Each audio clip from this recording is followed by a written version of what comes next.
বাংলাদেশ ইসলামী ছাত্র শিবিরের বিরুদ্ধে প্রচার প্রপাগান্ডা চালাতে গিয়ে শিবিরের বিরুদ্ধে যেটা বলে বিএনপি, সেটা তো প্রপাগান্ডা, মিথ্যা। কিন্তু ওই কাজটা বাস্তবেই বিএনপি করে। তো বিএনপির নতুন পরিচয় কি হওয়া উচিত, আপনার মন্তব্য করে জানাবেন দর্শক। একটা খবর, ছাত্রদল নেতার রক কাটায় বিএনপি নেতা বহিষ্কার। এটা নতুন না। এই যে রক কাটা, বিএনপি দুই গ্রুপের দ্বন্দ্বে, এটা আমরা বেশ কয়েকটা কেস আমরা 5 আগস্টের পর দেখেছি। চট্টগ্রাম সীতাকুণ্ড থেকে শুরু করে আরো নানান জায়গায়, এবং নিজের রক নিজে কাটার চেষ্টাও করেছে শিবিরকে ফাঁসানোর জন্য। শাহজালাল বিজ্ঞান ও প্রযুক্তি বিশ্ববিদ্যালয়ে আমরা দেখেছি। এর মানে রুহুল কবির রিজভী বা আরো অনেকে শিবিরকে রক কাটা বলেছেন, জীবনে বলেননি, কিন্তু এই 5 আগস্টের পর বলেছেন।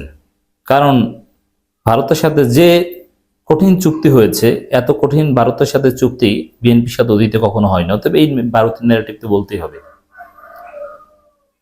শিবির কোথাও রক কেটেছে এরকম কোনো প্রমাণ পাওয়া যায়নি, কোনো প্রমাণ নেই, কোনো ঘটনা সুনির্দিষ্টভাবে কেউ বলতে পারবে না যে অমুক জায়গায় শিবির অমুকের রক কেটেছে, প্রমাণিত হয়েছে বা মামলা হয়েছে বা গ্রেপ্তার হয়েছে।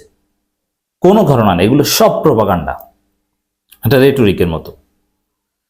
কিন্তু বিএনপি যে রক কাটে এখন, এটা একেবারেই প্রমাণিত। তাহলে রক কাটা কারা, শিবির না বিএনপি? আসলে বিএনপির কাছে নারী, নিজেদের দলের নারী, অন্য দলের নারী, মুসল্লি, আলেম, বক্তা কেউ নিরাপদ না। নিজ দলের, দেখেন, ছাত্রদল নেতার রক কাটে বিএনপি, এবং এটা বিএনপি মেনে নিয়ে বহিষ্কার করেছে। এ ধরনের ঘটনা নিত্যনৈমিত্তিক ভাবে ঘটছে। রক কাটা বিএনপি বললে কি ভুল হবে? বিএনপি সব উইং, ছাত্রদল, যুবদল, স্বেচ্ছাসেবক দল, বিএনপি, মৎস্যজীবী দল, সবাই কম বেশি এখন রক কাটা প্র্যাকটিস করে। এটাই আল্লাহর খেলা যে অন্যের বিরুদ্ধে মিথ্যা অপবাদ দিতে গেলে সেটা নিজের উপরেই পড়ে, নিজেকেই সেই পরিচয় ধারণ করতে হয়।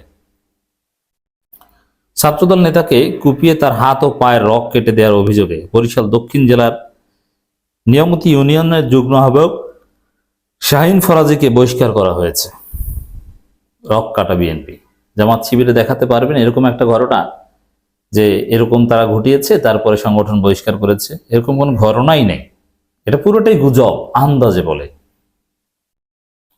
সোমবার 9 মার্চ বিএনপির সিনিয়র যুগ্ম মহাসচিব অ্যাডভোকেট রুহুল কবির রিজভী স্বাক্ষরিত এক বার্তায় তথ্য জানানো হয়। এটা বিএনপির জন্য একটা দুঃখ, বিএনপির জন্য একটা লজ্জা যে বিএনপির বহিষ্কারে রক কাটা শব্দটা উল্লেখ করতে হয়, অথচ তারা এই রুহুল কবির রিজভী শিবিরকে বলে রক কাটা। মিনিমাম লজ্জা শরম থাকলে শিবিরকে রক কাটা বলা উচিত না, কারণ নিজেরা স্বীকার করছে, রিজভী নিজে উচ্চারণ করছে রক কাটা শব্দটা।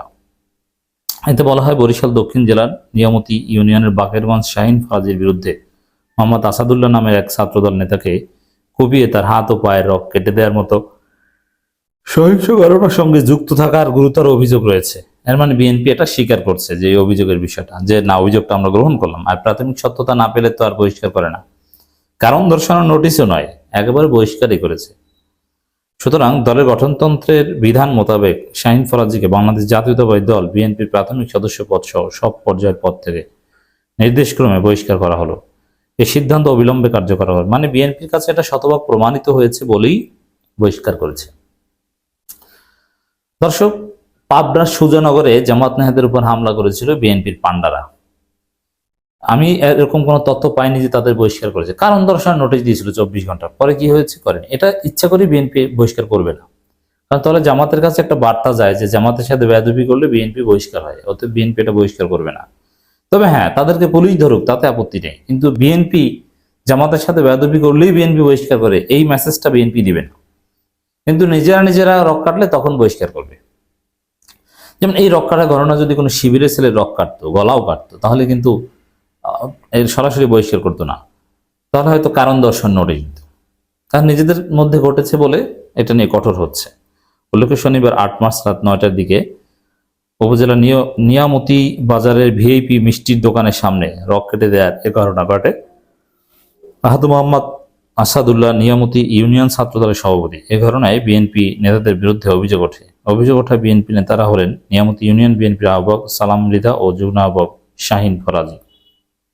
জানা গেছে, পূর্ব বিরোধকে কেন্দ্র করে শনিবার রাতে স্থানীয় নিয়ামতি বাজার এলাকায় প্রতিপক্ষ বিএনপি নেতা সালাম মৃধা ও শাহিন ফরাজের নেতৃত্বে একদল যুবক প্রকাশ্যে গুপিয়ে আসাদুল্লাহকে ফেলে রেখে যায়।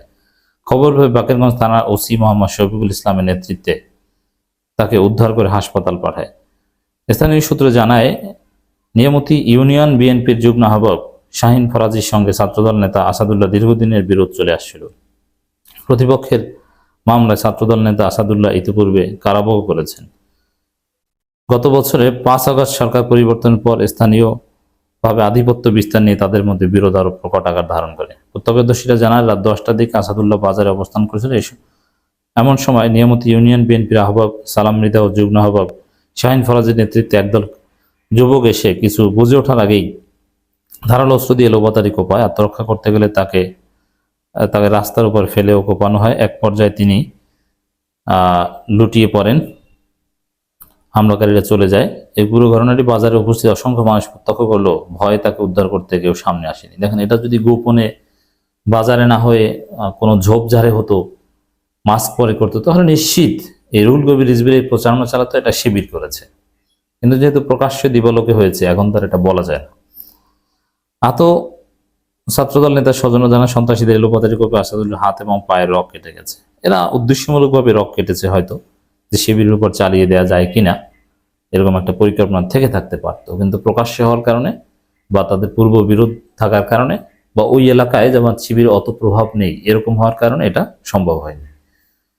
এটা আল্লাহর শাস্তি, যে শিবিরের বিরুদ্ধে যে মিথ্যা তহমত রিজভীরা দেন, সেই সত্য অভিযোগ এখন নিজ দলের বিরুদ্ধে নিজেকে লিখতে হয়। এটাই আল্লাহর শাস্তি। রক কাটা বিএনপি।